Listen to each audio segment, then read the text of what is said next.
This is the GTR2 from ZEBLAZE. It's a complete rewrite of the original watch. This one has Bluetooth calling in it, and not as much waterproofing as the original, which was a swimming watch. You have all these different controls, including turning on and off the connection for calling, so you can get longer battery life if you have it off. You've got your overall settings to turn it off, reset the watch, and info, and your brightness control. You have several different watch faces, some downloadable from a store, and a customizable face.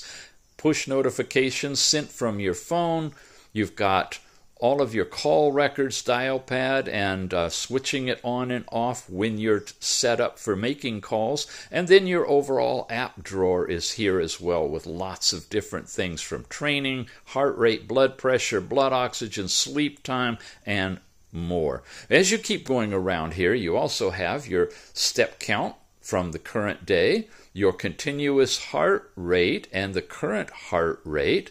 You've got blood pressure readings, your last few, and it immediately starts measuring for your blood pressure. You have blood oxygen as well. It's using the green diode technology. All the others are also green. No red in this one.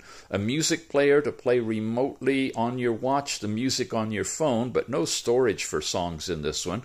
Last night's sleep time.